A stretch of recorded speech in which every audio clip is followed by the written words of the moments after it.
Hello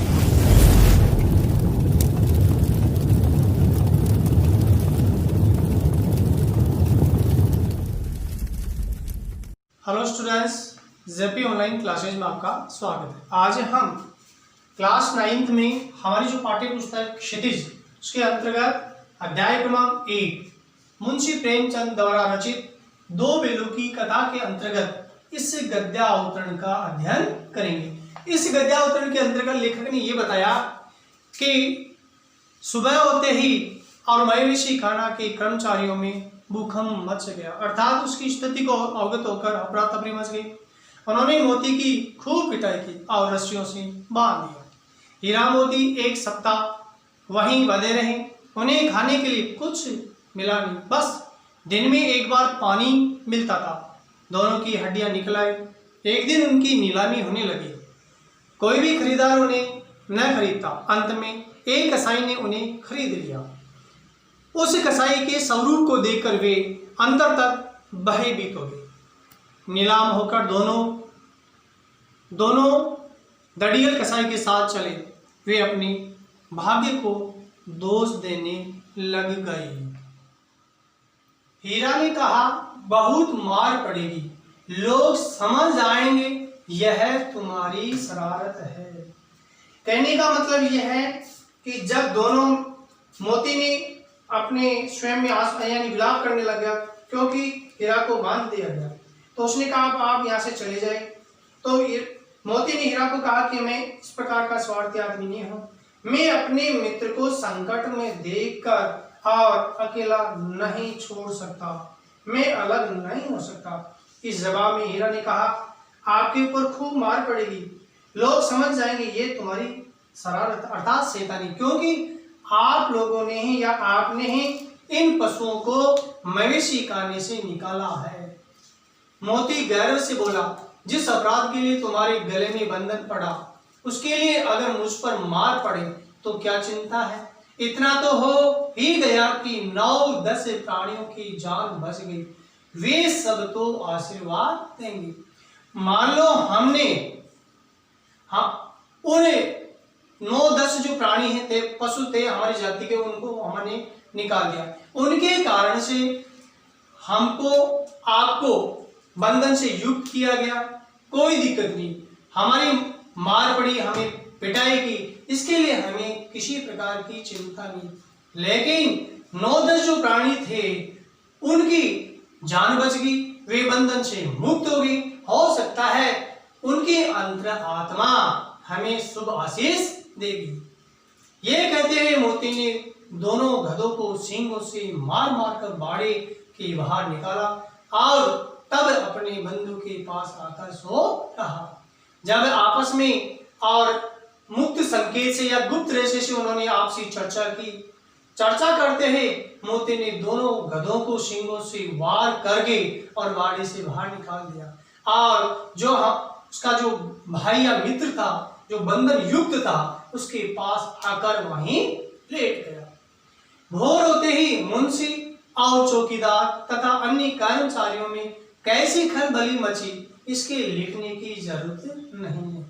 जैसे ही प्रातःकाल हुआ, लेखक ये बतला रहा है कि जैसे ही प्रातःकाल हुआ, मुंशी जो वहां मवेशी खानों में रहने वाले जितने भी पशु होते हैं उनका लेखा जोखा रखता है और उनका रखवाला चौकीदार अन्य कर्मचारियों ने जब मवेशी खाने की स्थिति देखी, स्थिति से अवगत हो गए, तो उनमें इस प्रकार की अफरा तफरी मच गई कि लेखक व्यंग्य करता है कि उसको शब्दों में लिखने की आवश्यकता नहीं है, क्योंकि वो स्थिति से अवगत हो गई, क्योंकि मवेशी खाना में एक भी पशु वहां नहीं रहा इन दोनों बैलों के अलावा। बस इतना ही काफी है कि मोती की खूब मरम्मत हुई और उसे भी मोटी रस्सी से बांध दिया।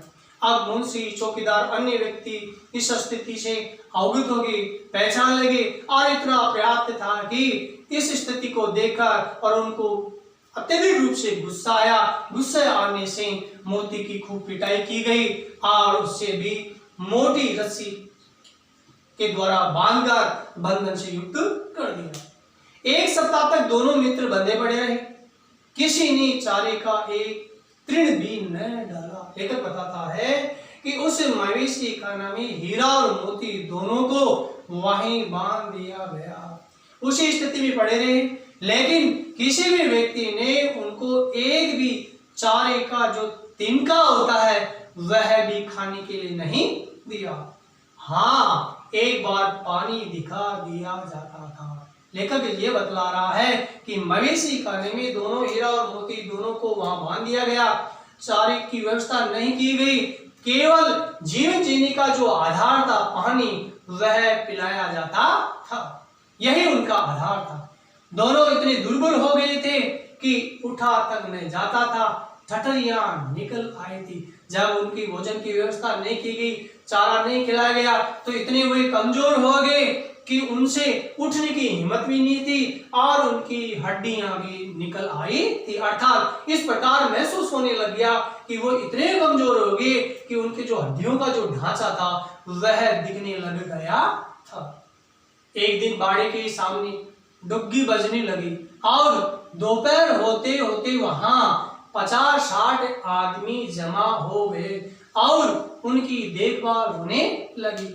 अब एक दिन हुआ मवेशी खाने के सामने और डुग्गी बजने लगी। डुग्गी होती है, डुग्गी का अर्थ होता है डुगडुगी, यानी चमड़े से मड़ा चौड़ा मुंह वाला बाजा, यानी नीलामी करने के लिए एक प्रकार का बाजा बजाया जाता है। तो उस डुग्गी जो डुगडुगी बाजा है उसको बजाया गया और जैसे आवाज लोगों के पास पहुंची तो उस आवाज को सुनकर दोपहर होते होते लोगों के 50-60 आदमियों की वहां भीड़ होगी और उनकी देखभाल होने लगी। अर्थात लोग उनको देख देख के जा रहे थे, आ रहे थे कि बैल कितने अच्छे हैं, मोटे ताजे हैं, उनकी स्थिति से वे अवगत हो रहे थे। खरीदने के लिए लोग आकर उनकी सूरत देखते और मन फीका करके चले जाते।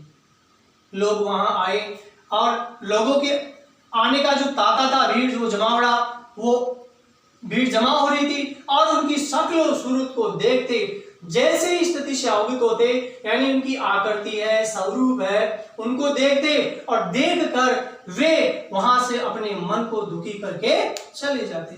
क्यों? क्योंकि वे दुर्बल हो चुके थे और जब स्थिति से अवगत हो जाते, स्वरूप को देखकर अवगत हो जाते तो मन दुखी करके चले जाते। ऐसे मृत बैलों को कौन खरीदार होता? लेखक ये बताता है कि वे बैल, हीरा और मोती इतने कमजोर हो गए थे कि उनको खरीदने वाला कोई भी व्यक्ति वहां हार नहीं करता था। सहसा एक दड़ियल आदमी जिसकी आंखें लाल थी और मुद्रा अतन कठोर आया और दोनों मित्रों के कुल्हों में उंगली को गोदकर मुंशी जी से बातें करने लगा। अत्यंत उन्होंने अचानक देखा कि एक जिसकी लंबी दाढ़ी युक्त आदमी, स्वरूप वाला और आंखें लाल थी और उसका जो चेहरे की जो स्वरूपता या आकार की मुद्रा थी बहुत ही कठोर थी, वह वहां आया और हीरा और मोती के कुलों में उंगली गोदकर मुंशी से बातें करने लगा। अर्थात कुलों में उंगली इसलिए गोदकर देखने लग गया कि इनमें चर्बी कितनी है जिसके तहत उनकी जो बेचाना जो होगा उसके आधार पर इनको खरीदा जा सके। और जो मुंशी जी थे वहां जो पशुओं की गिनती करने वाले, हाजिरी लेने वाले, लेखा जोखा करने वाले, उनसे वह दड़ियल आदमी चर्चा करने लगा। उसका चेहरा देखकर अंतर्ज्ञान से दोनों मित्र दिल कांप उठे, यानी जैसे उसके स्वरूप को देखा, स्वरूप को देखकर और उनके अंतर मन में दोनों मित्रों बड़े भयभीत हो गए। वह कौन है और उन्हें क्यों टटोल रहा है, इस विषय में उन्हें कोई संदेह नहीं हुआ। ये आदमी कौन है और हमें बार बार क्यों परख रहा है, इस विषय की जानकारी उन्हें होना कोई संदेह नहीं और शंका नहीं हुई। दोनों ने एक दूसरे को भीत नेत्रों से देखा और सिर झुका लिया। हीरा और मोती ने एक दूसरे को डरी हुई या भयभीत आंखों से आपस में देखा और अपने सिर को नीचे झुका लिया। हीरा ने कहा, गया के घर से नाहक भागे, अब जान नहीं बचेगी। तब हीरा ने कहा कि हम गया के घर से और वहां व्यर्थ ही वहां से भाग निकले। नाहक का मतलब होता है बेकार में या व्यर्थ में, क्योंकि हम वहां सुरक्षित थे, हमारे भोजन की व्यवस्था तो ठीक तरह से हो जाती थी। अब जान नहीं बचेगी, अब हम जीवित नहीं बचेंगे। ये बात हीरा ने मोती को बताई। मोती ने इस श्रद्धा के भाव से उत्तर दिया। कहते हैं भगवान सबके ऊपर दया करते हैं, उन्हें हमारे ऊपर क्यों दया नहीं आती। अब हीरा के जवाब में मोती ने अविश्वास के भाव से कहा कि भगवान प्रत्येक प्राणी पर दया रखते हैं तो हमारे ऊपर क्यों नहीं रखेंगे। अर्थात भगवान के प्रति विश्वास का भाव उनसे उठ गया। लेकिन भगवान के लिए हमारा मरना जीना दोनों बराबर है। उसी बात के लिए हीरा कहता है कि संसार में जो व्यक्ति आएगा वह चला जाएगा। अर्थात भगवान हर व्यक्ति की सुरक्षा भी करता है, व्यक्ति मृत्यु को प्राप्त भी होता है, जन्म लेता है और मरण होता है। इस प्रकार भगवान के लिए दोनों बातें बराबर होती है। सुरक्षा करने वाला वही है तो मृत्यु प्रदान करने वाला वही है। चलो अच्छा ही है, कुछ दिन उसके पास तो रहेंगे। भगवान की दया है, जैसी स्थिति में भगवान हमें रखेगा, हो सकता है हम इस तड़ियल के पास कुछ समय के लिए रहेंगे। एक बार भगवान ने उस लड़की के रूप में हमें बचाया था। हो सकता है भगवान दया सब पर करता है, तो भगवान जैसे उस लड़की ने हमें स्नेह से युक्त हमें रोटी देती थी, बंधन से मुक्ति दिलाई, हमें हमारे जो घराव थे, मोटे मोटे रस्से थे, उनको खोल दिया गया था, तो वह भी एक प्रकार से हमारा भगवान था। तो भगवान व्यक्ति जब भी कोई प्राणी या पशु इस धरती पर दुखी रहता है तो भगवान किसी भी रूप में और उस प्राणी की सुरक्षा के लिए वह स्वयं अपने आप को अवतरित करके हमें बचाने आ जाता है। क्या अब नहीं बचाएंगे, अर्थात वे व्यंग्य करते हैं कि क्या अब नहीं बचाएंगे, अर्थात अवश्य ये भगवान हमें बचाएंगे। ये आदमी छुरी चलाएगा। अब वो कहता है कि हो सकता है, मोती ने कहा कि ये आदमी हमारी छुरी चलाएगा, देख लेना, आप अवश्य अवगत हो जाना। तो क्या चिंता है, मांस खाल हड्डी सब किसी न किसी काम आ जाएंगे। अभी मोती के जवाब को वापस हीरा जवाब देता है, इसमें चिंता करने की आवश्यकता नहीं है। जो हमारे शरीर के प्रत्येक अंग, चाहे इसमें मांस खाल हड्डी, वे किसी भी रूप में हमारे जो ये अंग हैं काम आ सकते हैं। नीलाम हो जाने के बाद दोनों मित्र उस दड़ियल के साथ चले, यानी उनका हीरा और मोती का दोनों बैलों का जब बेचानामा हुआ, बेच दिया गया मुंशी के द्वारा, तो वे दोनों मित्र दड़ियल के साथ चल गए, यानी साथ साथ चल पड़े। दोनों की बोटी बोटी कांप रही थी। अब वे दोनों की जो उन हीरा और मोती का प्रत्येक अंग भयभीत हो रहा था। बेचारे पांव नहीं उठा सकते थे, पर भय के मारे गिरते पड़ते भाग जाते थे। उसी दड़ियल की स्थिति से अवगत पूर्णतः हो गए थे, डर रहे थे।